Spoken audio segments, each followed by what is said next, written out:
وحدانیت مستقلی مترجم طارق قریشی۔ اے اللہ تو واحد اور یکتا ہے اور اس بادشاہی کا تیرے سوا کوئی حقدار نہیں۔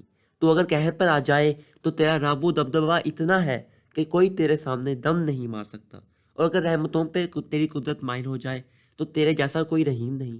اے باری تعالیٰ، میں بس تیرا جلوہ دیکھنا چاہتا ہوں۔ جب قیامت کا وقت آئے مجھے اپنا نظارہ ضرور کرانا۔ میں مجنوں کی طرح بے سر و سامان ہوں، اور میرا پیکر گناہوں سے بھرا ہوا ہے، پھر بھی تیری رحمت کا امیدوار ہوں۔ ایبسٹریکٹ آرٹ، سید محمد جعفری۔ شاعر اس نظم میں تجریدی آرٹ پر طنز کرتے ہوئے کہتا ہے کہ میں نے ایبسٹریکٹ آرٹ کی ایک نمائش دیکھی اور از راہ مروت اس کی تعریف بھی کر دی۔ آج تک میں ان دونوں کی گناہوں کی سزا بھگت رہا ہوں۔ ایک شاہکار دیکھا، یوں لگا جیسے بھینس کے جسم پر اونٹ کی گردن لگی ہو۔ اس کی ٹانگیں مسواک کی طرح پتلی اور ناک بہت لمبی تھی۔ ایک اور تصویر میں صرف کاغذ پر رنگوں کو گرایا ہوا تھا اور آڑی ترچھی لکیریں لگائی گئی تھیں۔ بچے ان تصویروں کو دیکھ کر خوف زدہ ہو رہے تھے۔ الغرض اس نمائش میں جانا ایک ناقابل معافی خطا تھی۔ یہ نمائش گویا دیوانے کا ایک خواب تھا۔ برسات، اختر شیرانی۔ اس نظم میں شاعر موسم برسات کی ایک خوبصورت تصویر کھینچتے ہوئے کہتے ہیں کہ آسمان پر ہر طرف نیلی گھٹائیں دھوم مچا رہی ہیں۔ انہوں نے فضاؤں کو بڑا حسین بنا دیا ہے۔ باغ میں مختلف قسم کے رنگا رنگ پھول مسکرا رہے ہیں، ان پر بارش کے قطرے موتیوں کی طرح چمک رہے ہیں۔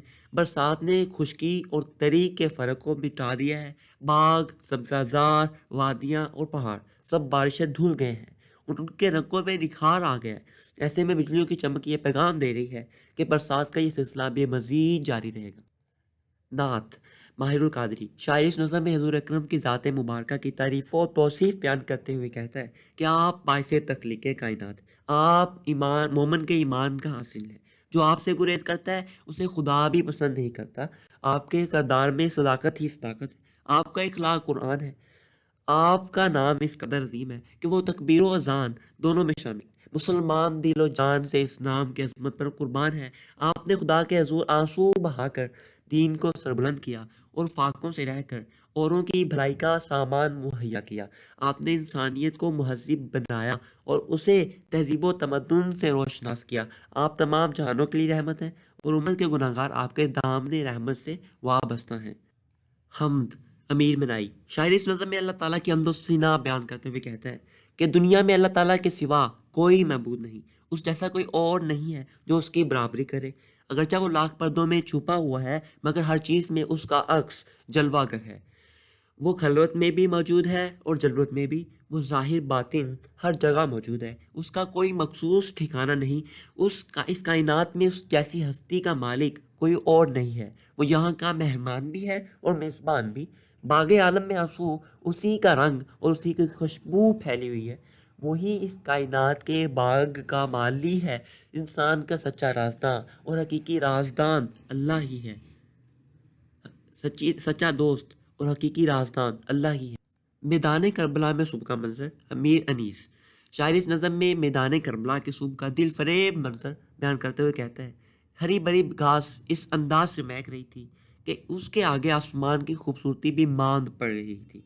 ٹھنڈی ہوائیں چل رہی تھیں، درخت جھوم رہے تھے، پھول مہک رہے تھے، شبنم کے قطرے پھولوں پر موتیوں کی طرح دکھائی دے رہے تھے۔ اس سہانی صبح میں مختلف پرندے اپنی اپنی آوازوں میں چہک رہے تھے۔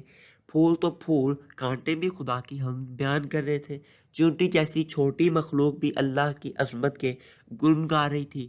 غرض چرندے، پرندے اور درندے اپنے اپنے انداز میں اللہ تعالیٰ کی حمد و ثنا اور تعریف و توصیف بیان کر رہے تھے۔ مستقبل کی جھلک، مولانا ظفر علی خان۔ اس نظم میں شاعر کہتا ہے کہ اب وہ دن دور نہیں جب خون مسلم سے اس جہان کی تعمیر نو ہوگی، حق ظاہر ہوگا، باطل مٹ جائے گا، ٹوٹنے والے ستاروں کے بدلے میں بہت سے نئے ستارے پیدا ہوں گے جن سے ہر سو روشنی ہوگی۔ محمود غزنوی اور الپ ارسلان جیسے مجاہد پیدا ہوں گے اور بہت سے شاعر اور ادیب آئیں گے جن کی ایک ایک بات آزادی کی روح میں تازگی بھر دے گی۔ یورپی استعمار اپنی موت آپ مر جائے گا اور ایشیا کے لوگ اپنی حقوق کی حفاظت کرنا سیکھ جائیں گے۔ یہ دارالحرب کہلانے والا ہندوستان امن و آشنی کا گہوارہ بن جائے گا۔ چند دنوں میں ہمارا امتحان ہونے والا ہے۔ کہ ہم آزادی چاہتے ہیں یا غلامی کی زندگی ہمیں منظور ہے۔ یہ محض خوش فہمی نہیں، بلکہ جو آج میری بات سے اختلاف رکھتا ہے، آنے والے وقت میں میرا ہم خیال ہوگا۔ حلال استقلال حفیظ جلندری شاعر نے اس نظم میں قومی پرچم کی تعریف بیان کی ہے۔ وہ کہتے ہیں کہ یہ پرچم شہیدوں اور غازیوں نے ہمیں عطا کیا ہے۔ پرچم پر حلال کا نشان ایک خنجر کی مانند ہے اور حضرت خالد بن ولید کی اٹھی ہوئی اس انگلی کے مشابہ ہے جو فتح و نصرت اور توحید کی علامت تھی۔ یہ پرچم ان شہیدوں کی نشانی ہے جو اپنی جانوں کا نذرانہ پیش کر کے ہمارے جھولیاں خوشیوں سے بھر گئے۔ محمد بن قاسم، طارق بن زیاد، صلاح الدین ایوبی اور محمود غزنوی جیسے فاتح بھی اسی پرچم کے علم بردار تھے اور اسی پرچم کو لہراتے ہوئے فتح و کامرانی سے سرفراز ہوئے۔ یہ پرچم زمین پر اللہ کی رحمت کا نشان ہے۔ وہ وقت دور نہیں جب یہ پرچم ساری دنیا میں لہرائے گا اور شجاعت و بہادری کے وہ کارنامے جو آج تک وجہ جرت سمجھے جاتے تھے ہیں، وہ ایک مرتبہ پھر وجود پذیر ہونے والے ہیں۔ یہ پرچم ہماری عظیم الشان روایات کا حامل ہے اور آنے والے دور میں پاکستان کی ترقی اور خوشحالی کا ضامن ہے۔ خطاب جوانان اسلام شاعر علامہ اقبال شاعر نے علامہ محمد اقبال اس نظم میں امت مسلمہ خصوصاً جوانان اسلام کو ان کی عظمت رفتہ کی یاد دلانے اور ان کو اپنا مستقبل بہتر بنانے کی تلقین کی ہے۔ وہ کہتے ہیں کہ مسلمان عہد رفتہ میں انتہائی شان و شوکت کے مالک تھے، لیکن آج انہوں نے اپنے اسلاف کے سنہری اصولوں کو فراموش کر کے اپنا تمام وقار کھو دیا۔ وہ عمل کا پیکر بننے کے بجائے محض گفتار کے غازی بن گئے۔ حکومت کے جانے کا ذرا بھی افسوس نہیں ہے، کیونکہ یہ تو عارضی چیز ہے، مگر آئین اسلام کے بغیر کوئی بھی چیز مکمل نہیں۔ دکھ تو اس بات کا ہے کہ ہمارے اسلاف کا عملی سرمایہ یورپ کے کتب خانوں میں موجود ہے اور اس علم کے خزانے سے اہل یورپ فائدہ اٹھا رہے ہیں، جبکہ ہم اس دولت سے محروم ہیں۔ گویا حضرت یعقوب کی آنکھوں کے نور نے زلیخا کی آنکھوں کو روشن کیا ہوا ہے۔ تسلیم و رضا نذیر اکبر آبادی شاعر اس نظم میں اہل فکر کی خوبیاں بیان کرتے ہوئے کہتے ہیں کہ وہ ہر حالت میں خوش رہتے ہیں اور اللہ تعالیٰ کا شکر ادا کرتے ہیں۔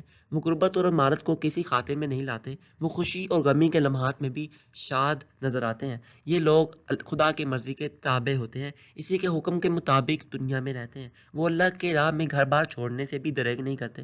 پہننے کو کپڑا نہ ہو تو بھی خوش ہیں، اگر اعلیٰ لباس مل جائے تو بھی پہن کر خوش ہیں۔ ہر قسم کے دکھوں کو خندہ پیشانی سے برداشت کرتے ہیں اور بھوک پیاس میں مبتلا رہ کر بھی خوش خرم نظر آتے ہیں۔ انہیں نہ جینے کا افسوس ہوتا ہے نہ ہی مرنے کا غم۔ وہ گردش ایام کا بڑی حوصلہ مندی سے مقابلہ کرتے ہیں۔ اس قسم کے فرشتہ صفت لوگ انسان دنیا میں بہت کم نظر آتے ہیں۔ پیغام علامہ اقبال اس نظم میں علامہ اقبال مسلمان قوم کو درس عمل دیتے ہوئے کہتے ہیں کہ وہ اپنی صلاحیتوں سے آگاہی حاصل کرنے کی کوشش کرے۔ شاعر کہتا ہے کہ ایک کسان تو اپنی حقیقت کو پہچان کہ اصل میں دانا، کھیتی، بارش اور حاصل سب تو ہی ہے۔ اے انسان، تو کس چیز کی تلاش میں مارا مارا پھرتا ہے، جبکہ راستہ، مسافر، رہنما اور منزل یہ سب چیزیں تو تیری ذات میں بند ہیں۔ تیرا دل طوفان کے خوف سے کیوں ڈرتا ہے، جبکہ ملاح، سمندر، کشتی اور کنارہ سب کچھ تو خود ہے۔ اگر کبھی درویش اور فقیروں کی محفل میں آنے کا اتفاق ہو تو تجھے پتہ چلے گا کہ مجنوں، لیلا، صحرا اور منزل کوئی الگ الگ وجود نہیں ہے، بلکہ سب کچھ تو ہی ہے۔ اے مسلمان، اپنے ایمان کی طاقت سے کفر و شرک کو ٹھکانوں کو فنا کر دے۔ تجھے باطل کو مٹانے کے لیے بھیجا گیا ہے، اس لیے باطل کا خوف ذہن سے نکال دے۔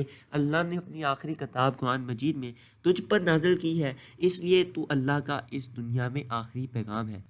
لوکل بس دلاول فگار اس نظم میں شاعر نے طنزیہ و مزاحیہ انداز میں لوکل بسوں میں مسافروں کی حالت کا نقشہ کھینچا ہے۔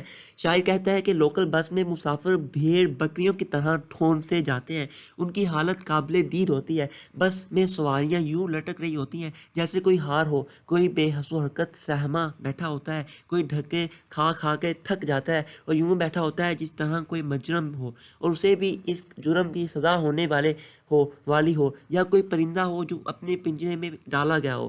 رش کی وجہ سے کئی مسافروں کے جوتے بدل جاتے ہیں۔ مسافر شور مچا کر کنڈکٹر سے بس چلانے کے لیے اصرار کر رہے ہوتے ہیں۔ کوئی کہہ رہا ہوتا ہے کہ اگر کسی سے مزید پیسوں کا لالچ ہو تو ہم سے کرایہ زیادہ لے لے اور ڈرائیور کو بس چلانے کا اشارہ کر دے۔ کنڈکٹر کہتا ہے کہ اگر انہیں اپنی جان عزیز ہو تو سستی سواری میں مت بیٹھے۔ وہ لوگوں کے طعنے سن کر کہتا ہے کہ وہ کسی نہیں ڈرے گا کیونکہ وہ اس پیشے سے تنگ آ چکا ہوتا ہے۔